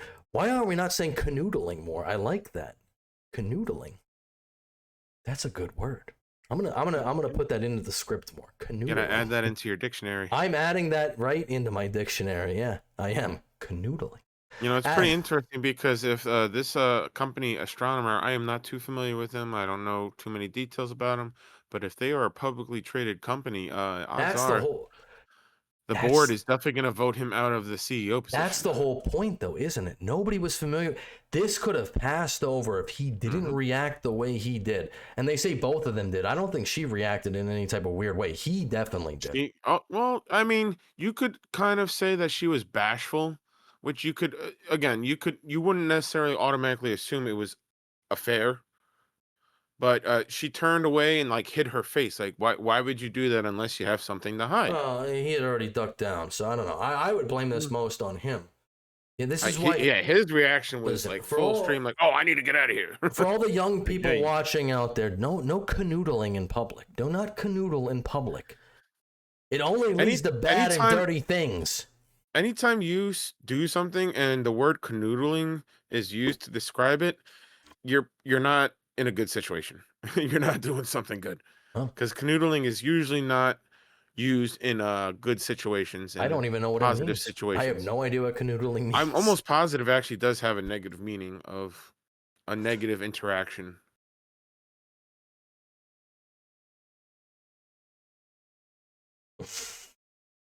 I bet this has been searched a lot lately. Gerund or present partner? She was okay. So it's, I mean, intimately. No, it's not even. Kiss and cuddle amorously. Okay. Yeah. Well, then that's not negative, but yeah, canoodle in the privacy of your hotel room when you're cheating on. Yeah. When you're cheating on your wife, canoodle in the privacy of your hotel room, please. Nobody wants to see you canoodle at a Coldplay concert. Again, you should not be committing adultery, but if you were, you probably shouldn't be doing it out in public. Not in a Coldplay concert, because they'll call you out on it. Now everybody knows you can't canoodle. The couple. Coldplay's not okay with it. They're not okay with canoodling. They'll put you on blast. The couple, identified as astronomer CEO Andy Byron and the firm's chief human resource officer Kristen Cabot, scrambled to hide their faces when they were caught on the Jumbotron canoodling at Gillette Stadium near Boston on Wednesday night. As the camera panned toward them, that's them, we've seen them already, Byron had his arms around Cabot's chest with her fingers intertwined with his. They quickly realized they were on the screen, promptly Cabot to fling her hands over her face and quickly turn around while Byron ducked down out of view. And they could have just done nothing and nobody would have noticed. At first, Martin thought the camera had captured a sweet moment. Look at these two. But the reaction quickly left them confused. And then he said, oh, these guys are canoodling. They're canoodling in public. Sick. Disgusting. Not at our concerts, folk. And that's where we're going to leave that article. So, again, this is a very embarrassing moment for this very, very rich man who's about to become about a half as rich, I would say. Don't commit adultery, folks. But this is his statement, and I think his statement is. Yeah. This is what I loved about the story more than anything. This is a good response. I want to acknowledge the moment that it's been circulating online and the disappointment it's caused. What it was supposed to be a night of music and joy turned into a deeply personal mistake playing out on a very public stage. I want to sincerely apologize to my wife, my family, and the team at Astronomer. You deserve better from me as a partner, as a father, and as a leader. This is not who I want to be or how I want to represent the company I helped build. I'm taking time to reflect, to take accountability, and to figure out the next steps personally and professionally. I ask for privacy as I navigate that process. I wish somebody would just come out and have the balls to be like, I did it. Yeah, that was me. I was the canoodler. I canoodled. Keep reading. It gets better. I canoodled. No, I know it gets better. I know. Yeah. I also want to express how troubling it is that the canoodling, that should have been a private moment, became public without my consent. I respect artists and entertainers, but I hope we can all canoodle and think more deeply about the impact of turning someone else's life into a spectacle for all to canoodle. As a friend once sang, lights will guide you home and ignite your bones, and I will try to canoodle you. In one sentence, he states, I'm taking personal time so that I can reflect, to take accountability, and figure out the next steps. But you know what my immediate step is going to be? Put the blame on someone else. Why would you guys show how I am in public with another woman without my consent? I think of it. Can I say what I think his thought process is actually? I'm accountable for that statement, and I want to be accountable for telling you that you guys are not taking my privacy into my consideration when I'm in public. How dare you? I'm accountable for telling you how pissed off I am. That's what he just said. I see. If it were me, and I don't canoodle in public because I think that is, it's not PC, and I'm very PC. Everybody knows that. Everybody knows me. I'm the most PC person there ever is. But if it were me and I was going to take accountability, I would say, I need time to reflect, to take accountability, and to call every divorce attorney in the state. Personally and professionally, I ask for privacy as I navigate that process. Because I'm about to lose $650 million, baby. But I literally in the same statement though, like again, hypocrisy at its best. Like in the same statement, you're saying I'm going to reflect on this and take accountability for my actions. But first, let me blame somebody else for what happened. Who hasn't been caught canoodling at a Coldplay concert? Who? I mean, come on. Maybe I focus too much on the hypocrisy. When it's so blatant and so just like, even in your statement after you got caught, you're going to be even more hypocritical. It's a lesson for the young people out there. Like the adultery wasn't just enough hypocrisy. Your statement afterwards about it has to even show how hypocritical you are. And there's no lengths. Clearly, there's no lengths to. It's a lesson for how you are. It's a lesson for the young kids out there. Canoodle in the hotel room or the bathhouse, not at a Coldplay concert. Well, here's the message for that I would like to translate. This: don't commit adultery. I'm sorry, I'm firm on that. Don't commit adultery. I've grown. When I was younger, I definitely lived a single life and enjoyed being single. But if you're gonna go to the lengths of actually marrying someone, don't commit adultery. Don't canoodle and listen to Don't canoodle and listen to Coldplay. How about that? I feel like we have different messages here. I feel like it's okay. I feel like don't canoodle and listen to Coldplay. I don't hate you because you have a different message. Especially not in person. I think that's what makes us a good dynamic, Dutch. I don't hate you because you have a different message than I do. I hope you don't hate me. I didn't say that. I don't know why you're bringing that up. That's what I'm saying. Like I love having different messages. That's the point I'm trying to get across. It's okay. I love canoodling. I just don't. I do it in the privacy of and my own I'll home. tell you right now, let's remove the marriage from this. I'm not one for PDF. Let's remove the canoodling from public the Coldplay public concert. displays of affection. I am not a fan of public displays of affection. No. Like you said, I keep that stuff private. We don't need to be sweating and slobbering and kissing and hugging and all over each other. Yeah, maybe at an Earth, Wind, and Fire concert. Maybe at a Rolling Stones concert. I mean, at a Ja Rule concert? Yeah, not at a Coldplay concert, clearly. There's no canoodling there, because you're going to get caught. You canoodle there, T-Pain you're concert, busted, sure. mister. Like, maybe a 50 Cent concert, we'd be grinding. That's about it. He's got another, he's got another 650 million. He'll be fine. He'll be all right. First off, if you and let's be honest, if he's willing to go to this lengths, and yes, that is a perfect meme for this. But what is the over under on her being his first affair? Oh, I have no idea. See, that's speculation right there. Like, yeah. It's a discussion over under. I'm not speculating anything besides it's most likely not the first time he's done it. That's the only speculation I'd be willing to make on it. We can say this with certain fact. It probably is the first time he canoodled at a Coldplay concert. Probably, it's clearly the first time he's gotten caught. At least the way that he reacted. At least at a Coldplay concert. Yeah. So. Sheesh. So see, that's what you get for liking Coldplay. Yeah, it is. Don't go to Coldplay concerts. Exactly. God. That is what you get for liking Coldplay. Has that band released anything in this, like 20? I don't know. I don't know. Yeah, they're anything. Probably playing the same classics from 20 years ago. Yeah. Well, he said the lights will guide you home thing. I'm like, yeah, those are lyrics from like at least 20 years ago. I can't believe Coldplay would do this to this guy though. Like seriously, yeah. they ruined his life. They really did. You know, is nothing sacred anymore? Can you not just canoodle? No, the answer is no. Apparently not. Boycott Coldplay. They'll expose you for being a canoodler. All right, we got one more topic to get into here, and this is another one, not political at all, but a little topical. Yay. I know Duke loves the not. I like the political stuff because I like to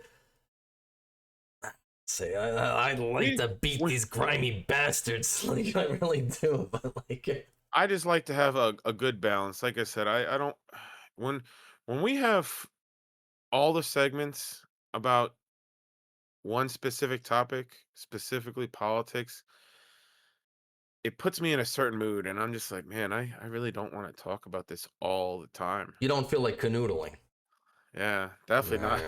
Not talking about politics. Heck no. Canoodling and politics do not go hand in hand. Too much politics, man. Yeah, you won't feel like canoodling. It's just too serious. So, but our last topic. Oh, and I've heard like, share, comment, subscribe. Yeah. Where is your favorite place to canoodle?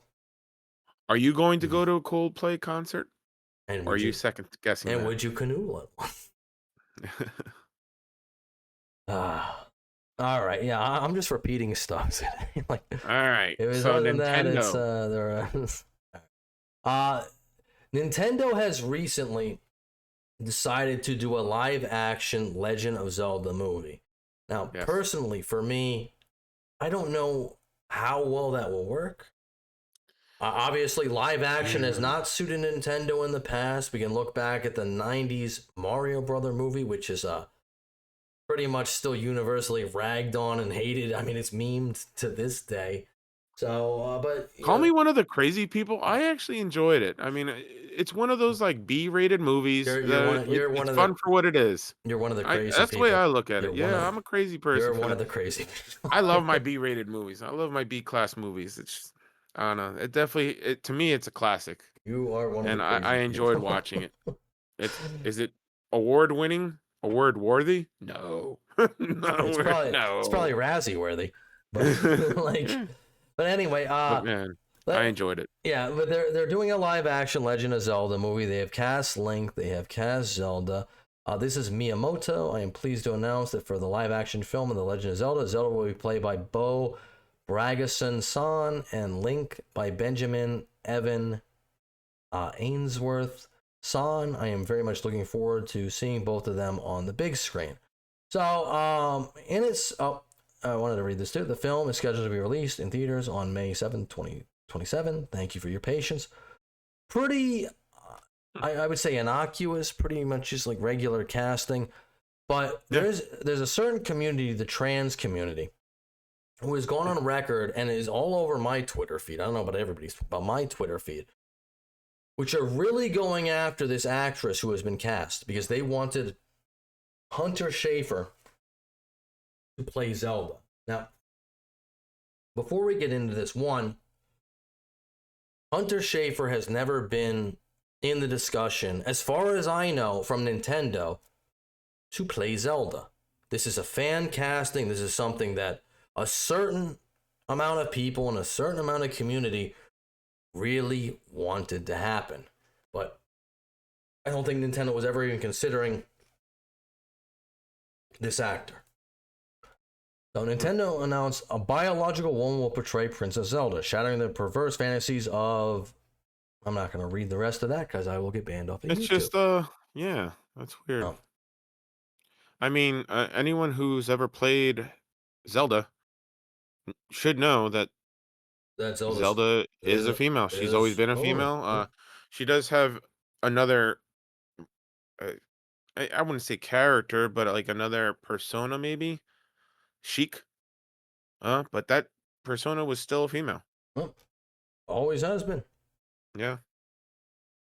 I don't understand why they. I wanted to go to this TikTok really fast and see. Like I said, this isn't much of a story. Thought it would be anything else. It's just the trans community really, I guess, kind of had their hopes behind that Hunter Schafer. Even though there, like I said, there is nothing from Nintendo that says that this was ever going to happen. But guys, you are looking at the actress who is now confirmed to play Zelda in the Legend of Zelda. And I don't know. Do you think this? I think this actress could play Zelda. Why not? I've seen so many castings where I'm like, man, I just don't see it, and then it actually turns out being good. So the whole like, oh, do you see a thing? You can't really say that until you actually see them in the part. I don't know her as an actress, No, I so think I can't she's really. an unknown. I think. Yeah. Yeah, I can't really tell you like based off of her performance or Sometimes anything. you if she's can, gonna though. be I mean, good fit for it. If I I'm don't gonna know. like when I say I don't think Pedro Pascal is a good fit for Mr. Fantastic. That we've talked about that movie coming out, yeah, and you've said you're not a fan of the casting, It so looks nothing like him. Nothing I don't like him know. at all. It's like you should get the. The only thing I don't like They about the had casting John- more than They had John I think- Krasinski do it in the Multiverse of Madness. Why didn't they have Why this not will do be him? the first iteration of Reed Richards with a mustache, which that's an interesting take. I don't know why they're doing that. I think Pedro Pascal has a mustache and everything. Oh, not in the Mandalorian. Not in that. Yeah, exactly. Not I in don't that. feel like he has to have it, especially for. I mean, most people they change their hair, they change their body shapes and sizes for roles. So I'm not quite sure why they. That's my one thing with the castings where I'm like, why'd they do that? Well, you Reed saw. I Richards is mean, not supposed to have a mustache. all right, not to get off topic here, but you're a big comic. I mean, you're a big movie. You probably saw Doctor Strange, Multiverse of Madness, right? Yes. You don't think John Krasinski would have been good in that role? I think he is much more suited to it, actually. Well, he's dead in the MCU. He is dead. He was killed in that movie. Yeah, so but it's a multiverse. yeah, but they already stated so a while ago. Again, to get too geeky and detailed on you, they stated the people that are the head of MCU, Marvel over at Disney, Kevin Feige specifically, went on record saying that John Krasinski was going to only play one variant of Reed Richards. He was not going to be the MCU Reed Richards, and this was well before they picked Pedro Pascal as Reed Richards. This is always in the contract and in the filming of Doctor Strange. It was stated and said, even John Krasinski said in interviews that this was a one and done. Just a one and done. Who do you think looks more like Reed Richards, though? Honestly, the one from Fox.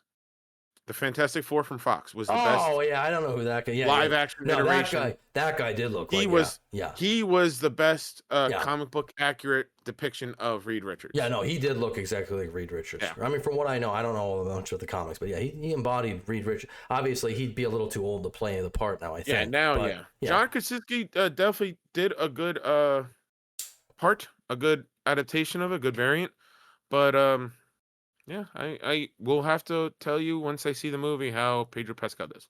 I know you won't go see it, so I'll definitely go see it. No, I won't go see it. It's just like I can't see. I have no idea what phase. Wasn't the MCU going into phase 6? I can't. They're about to. If not, yeah. Anyway, yeah. Let's talk about Nintendo and Zelda. If you remember a few months ago, we were talking about Hunter Schafer having the possibility of playing Zelda in the live-action film. And this is all off of. I don't even know if Hunter Schafer has ever expressed any interest in playing Zelda, possibly. But this is all just off this one image. That's it. Now, there is no full confirmation if she was being looked at. It seems like that she was. So if they were going in a different direction, which clearly there's no confirmation of that. And I don't think. Yeah, well, he said there's no confirmation, but then he follows it up. But it seems like it's like you can't say that again. That's speculation. From everything when you're trying to report on it, you can't speculate. Well, we've done that quite a few times just this episode.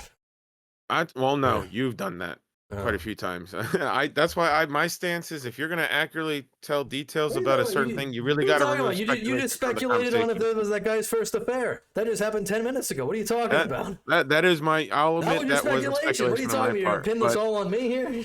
I might do a little more than you, but like, geez. My speculation with that to give you some. Why are you throwing me under the bus? What did I do? Is based off of facts because typically that is not usually an isolated singular instance of adultery. Adultery usually happens multiple times. That's speculation. What are you talking about? That's based off of analytical facts. I don't know. That's just the way I'm not gonna get in. That's the way my brain. We have to play this clip. We have to. We can't keep getting sidetracked. Let's go. And I will talk about that later in the video. I am slightly upset that we don't have Hunter because she would have been the perfect Zelda in my opinion. Now talking about I can think of one thing wrong with her that wouldn't have made her the perfect Zelda. And the interesting thing here too is that Twitter is kind of split. Hunter Schafer in today's world was sadly never happening. Agrees she's the perfect Zelda. Women get women's roles. Let's go feminism W. Hunter is literally Zelda. She is the real life Zelda. They fumbled so hard. I'm so glad we have an actress, not an actor, playing Zelda. And I'm not going to go through all that, but TikTok is even pretty split on this. Just, the actress who has been cast, his name is Bo Braxton, and now she is a newer actress, a little bit younger, doesn't have a lot of films, so if you do know these films, let me know. I personally have not seen them, but I think the reason they have a younger actress is this. I believe they're more than likely going with a younger Link and a younger Zelda, which I will also talk about Link as he is confirmed, but with this, they could pretty much start off from where the first game begins and continue from there. I mean, that would make sense. It would be the first live action. Benjamin Evan Ainsworth, and we have seen him. And listen, I don't know that much about Link. I mean, I played Ocarina of Time, I played Majora's Mask, but that's kind of it. Like, I'm a huge fan of Smash Brothers Melee. I love Melee. I know Link's in that, Zelda's in that, Sheik, Ganondorf, young Link. Nintendo uses a lot of the same story with a lot of their games. It's an adventure, which is on an adventure to save the princess. Yeah. Which is that's usually what a lot of the games are based off of. Again, like I stated before, the princess has another character that she transforms into, Sheik, who is also a female. Transforms into. She. I don't know if it. I know in Smash Brothers, there's like some type of transformation, like some wind transformation. I don't recall how it actually works. If you hold down B when you're Zelda, you're going to Sheik, or if you hold down A, or maybe it's I think it's. I don't know if it's as simple as her just changing her outfit. I don't think it is. No, she's she goes a completely different moveset, but I'm not going to talk about Melee here. No, there's some magic behind it though, even in the actual game itself, not just Smash Brothers, in the actual Zelda games. Oh yeah, it goes. Yeah. Anyway, the radical LGBT mob is furious that a female was cast to play a female in Nintendo's Legend of Zelda film. Instead of actor Hunter Schafer, a man who pretends to be a woman. Gender activists lash out over Hunter Schafer not being cast as Zelda in live action Legend of Zelda film. Online discussions have heated up as gender activists express, and this is what I want. I really want to highlight this. Activists. They're not fans. They're activists. Express frustration following the casting reveal for Nintendo's live action Legend of Zelda movie. The announcement named Bo Bragason as Princess Zelda and Benjamin Evan Ainsworth as Link, putting an end to the persistent rumors that Hunter Schafer, a biological man who identifies as female, would play the role. These rumors, which started circulating in late May 2025, were later exposed by that Park Place as originating from a PR firm associated with Schafer, not from the official sources at Nintendo or Sony. So maybe this person really did have a desire to play the role. I'm not going to read the rest of the article because there's really not much to this. To me, the bigger topic is this whole new trend in media where every single casting, just like we even just talked about, honestly, we ourselves, we scrutinized the casting of Fantastic Four. Now every single casting, no matter what the project is, no matter who the character is, it gets scrutinized and it gets looked at with a magnifying glass. Honestly, I hate it. I hate the trend. Like, can we just let the project do what the project does, and then we'll decide after the project is done? Like, they're not even in development, for crying out loud, and we're like, oh no, this is ridiculous. This is awful. This is just the newest scenario of it. This is just the newest project that everyone again scrutinizes the casting. I hate this trend. I wish it would stop. Like, let's just let the freaking people do what they do in Hollywood in terms of casting. Let them decide. They are the ones who are spending all the money to do all this stuff. Let them decide. Hopefully they make appropriate decisions with the castings, and then we can judge it and rip it apart and criticize it after the fact.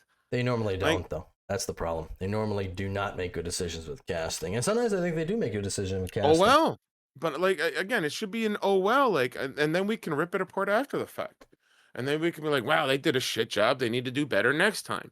Like, why do we have to, before they even start freaking developing, be like, nope, this isn't going to work. Nope, not going to work. Because they can't do this. There is a very toxic culture online who wants to push this identity crap onto people. That's what I personally believe. You see this with Brianna Wu. I'm sorry, this is silly. If anyone was ever born to play Princess Zelda, it is Hunter Schafer. And not to be hyperbolic here, and not to be cynical, and not to come off as cruel, but Hunter Schafer was literally, I'm not even going to say it, but you can fill in the blanks. Literally, and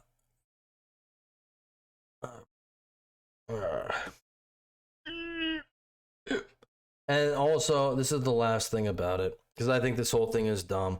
I don't think Hunter Schafer was ever in the running. Nintendo is a Japanese company. They're not going to go woke. It's not Disney. And of course, here. just like everyone, just like the stance every single time now, because apparently they didn't do it that way.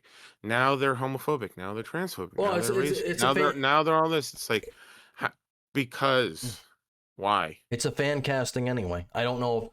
There is nothing ever confirming that Hunter Schafer was ever even being considered for the role. And I believe if Hunter Schafer didn't get the role, this movie would 100% tank. It just would. Nintendo as a business made a business decision, and people should respect their business. Garbage is all going away. It really is. It's nothing illegal. It's nothing wrong. Yeah, they shouldn't be forced to cast a certain member of any group just because we feel like it, or just because someone feels like it. Well, they're not. That's crazy. But now the fact that there's certain people out there that think that it should be that way. That's ridiculous. The vocal minority is now completely outraged. Nintendo stands against transphobia in all forms. This comes from Reddit. If you post a transphobic comment, you get banned, period. Okay. There is no chance to appeal any bans for transphobic, homophobic, ableist, or racist comments on r/Nintendo. Obviously referring to this whole debacle.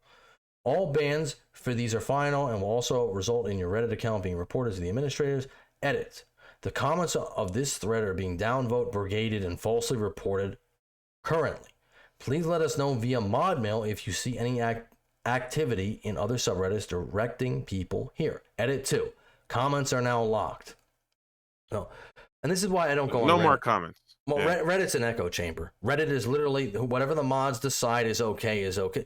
Dude, these people, they think they got so much power on Reddit because they got a moderator or whatever. I'm not a fan of Reddit. No, nobody's. The only thing I like to use Reddit for is for information about certain topics or websites or different activities that I'm trying to take part in, and other people have knowledge about it. The last thing I'm going to say on this, and this is going to come off as very transphobic, so if you're sensitive to that, please tune out. Oh boy.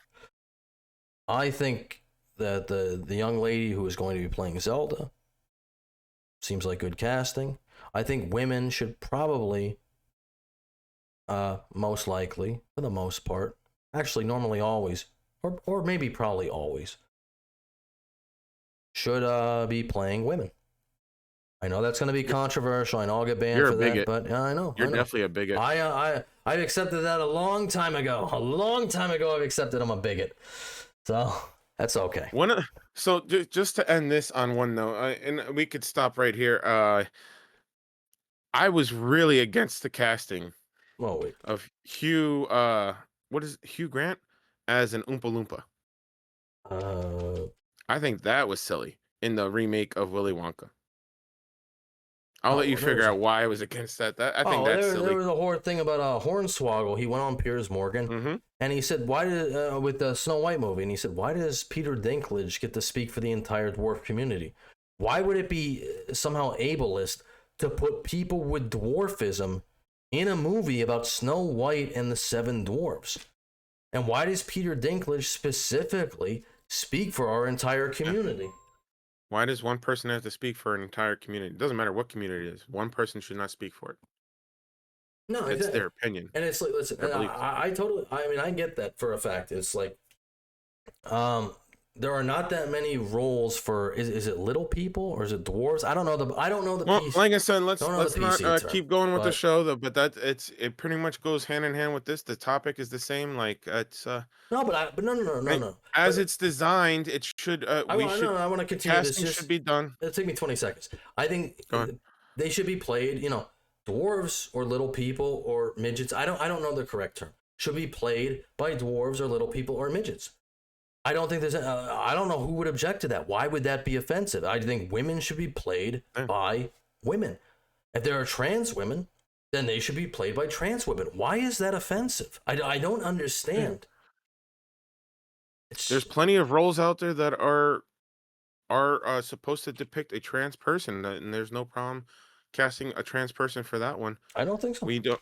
I don't understand why there has to be a certain DEI, almost seems like, because everything's got to be woke, and it's like Nintendo is not. It's a Japanese company. It's not going to go woke. But anyway, private companies, they need to be able to cast who they want. Exactly. I'm a firm believer in that.